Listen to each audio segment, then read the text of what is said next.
Auto restoration. Dholpur नाम के गांव में सुधाकर नाम का एक ऑटो रिक्शा वाला रहता था। उसकी एक बहन थी जिसका नाम सुधा था।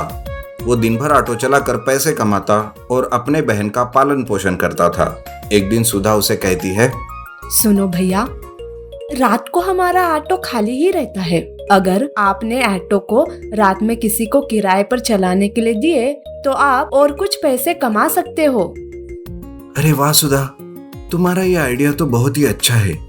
मैं आज ही ऑटो किराए से देने का इश्तेहार देता हूँ। इस तरह से सुधाकर रात को ऑटो किराए से देना है ऐसे पैम्पलेट छपवाता है। ये इश्तेहार देखकर गांव का ही एक मनोज नाम का लड़का सुधाकर के पास आता है। सुधाकर भाई, मुझे आपका ऑटो किराए से चाहिए। मैं एक कॉलेज का स्टूडेंट हूँ और इंजीनियरिंग पढ़ रहा हूँ।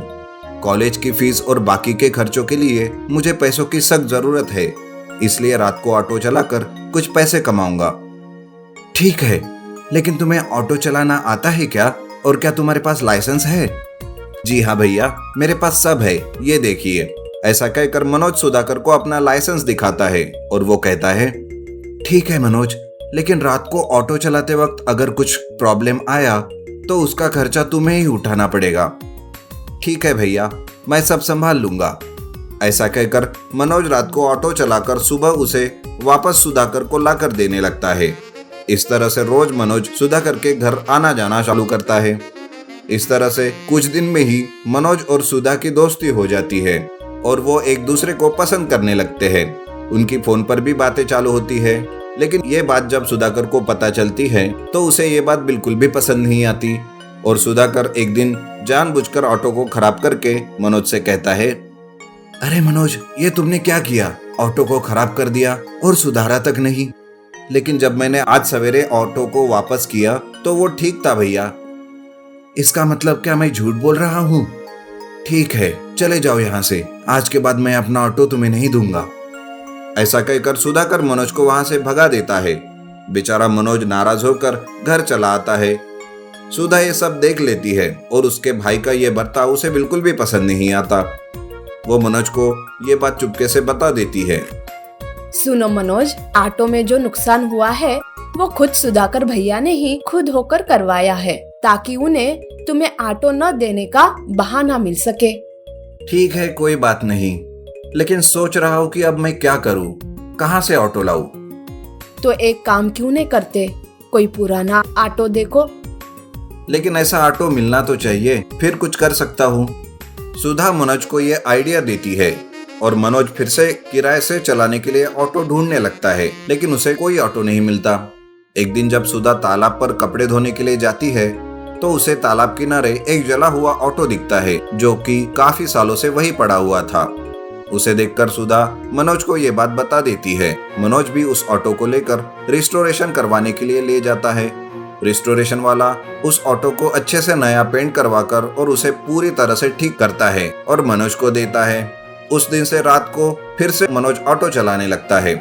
लेकिन एक दिन जब मनोज रात को सवारी का इंतजार करते रहता है, तभी एक आदमी आकर उसे कहता है, अरे भाई जल्दी चलो यहाँ से, जल्दी मुझे लेकर चलो, जल्दी चलो।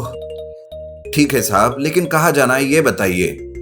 अरे तुम चलो, पहले ऑटो शुरू करो और निकलो यहाँ से। मनोज देखता है कि उस आदमी के हाथ में एक बड़ा सा बक्सा है और उसे वो कस के पकड़ के रहता है। यह देखकर मनोज को उस पर शक होता है कि वो कोई गलत काम कर रहा है। ये सोचकर मनोज ऑटो को सीधे पुलिस स्टेशन लेकर जाता है। पुलिस जब उसके सामान की तलाशी करती है तो उसमें स्मगलिंग का सोना होता है। यह देखकर पुलिस उसे जेल में डालती है और मनोज को इनाम देती है। इस तरह से एक पुराने ऑटो को रिस्टोर करके मनोज उसे रात में चलाता और दिन में अपनी पढ़ाई करता। ऐसा करते करते कुछ ही सालों में वो अपनी इंजीनियरिंग पूरी करता है और नौकरी पर लगते ही सुधा से शादी कर लेता है और अपनी जिंदगी बेहतर करता है। Wooden camel house. जयपुर नाम के गांव में समीर नाम का एक लड़का रहता था। समीर के माँ बाप का उसके बचपन में ही देहांत हो गया था, जिस वजह से समीर अपने चाचा के साथ रहता था। समीर के चाचा बहुत ही घमंडी और लालची इंसान थे। वे समीर से बहुत काम करवाते थे और उसे ठीक से भोजन भी नहीं देते थे। समीर के पास एक ऊंट था जो उसे उसके पिताजी ने उनके गुजरने से पहले दिया था। समीर उस ऊंट से पापा की आखिरी निशानी के तौर से बहुत प्यार करता था, पर समीर के चाचा ब्रिजेश को वो ऊंट बिल्कुल भी पसंद नहीं था। एक दिन समीर घर की साफ सफाई कर रहा था कि बाहर से समीर का ऊंट जोर जोर से चिल्लाने लगता है। समीर तुरंत भागते हुए बाहर जाकर देखता है तो उसके ऊंट को चाचा पीट रहे थे। अरे चाचा, क्या हुआ? आप मेरे ऊंट को क्यों मार रहे हो? अरे ये क्या बकवास है, इसने मेरी सारी नींद खराब कर दी। इस ऊंट को तो मैं छोड़ूंगा नहीं, मार ही डालूंगा आज। ऐसा कहकर ब्रिजेश एक डंडा लेकर उसे मारने के लिए आगे बढ़ता है कि तभी समीर उनसे कहता है, चाचा जी, प्लीज इसे छोड़ दीजिए। वैसे भी ये बहुत जख्मी हो गया है और दर्द के मारे बेचारा चिल्ला भी रहा है। प्लीज इसे माफ कीजिए। अरे तुम्हें घर में रखना अब बहुत मुश्किल हो गया है, ऊपर से ये ऊंट। नहीं, मैं अब और बर्दाश्त नहीं कर सकता। या तो तू इस घर में रहेगा या ये ऊंट। अब तू ही फैसला कर कि तुझे रहना है या इस ऊंट को। ये कहकर ब्रिजेश वहां से चला जाता है। समीर ऊंट के जख्म पर मरहम लगाता है और उसे कहता है, अरे अब मैं क्या करूं? मैं तुम्हें कहाँ रखूं और कैसे तुम्हारी देखभाल करूं? मैं तुम्हारे बगैर नहीं रह सकता। चलो मैं भी तुम्हारे साथ चलता हूँ, हम दोनों कहीं और जाकर रह लेंगे। ये सोचकर समीर अपने ऊंट को लेकर वहां से निकल जाता है और दोनों चलते चलते गांव के बाहर एक जंगल में पहुंचते हैं। वहां जाकर समीर को एक अजीब सा पेड़ दिखता है। समीर और ऊंट उसी पेड़ के नीचे बैठ जाते हैं। उस पेड़ को देखकर ऊंट भी बहुत खुश हो जाता है और उस पेड़ के पत्ते खाने लगता है। कुछ दिन बीत जाते हैं और गांव में भयंकर अकाल गिरता है। बारिश ना होने के कारण पानी की समस्या से सभी बहुत चिंतित हो जाते हैं, लेकिन ऊंट समीर को अपने पेट से पानी निकाल कर देता है। पानी पीकर समीर कहता है, अरे बस, मेरी प्यास बुझ गई, अब बस।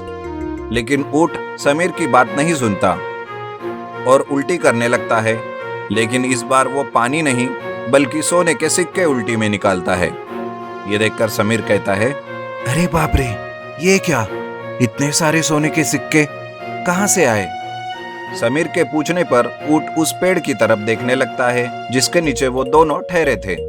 समीर ऐसा करते करते अपने लिए ऊंट के ऊपर ही एक वुडन हाउस बना लेता है और वहीं पर रहने लगता है और मिले हुए सोने के सिक्कों की मदद से जरूरतमंद लोगों की मदद करने लगता है। इधर समीर का चाचा समीर की तरक्की को देखकर जल उठता है।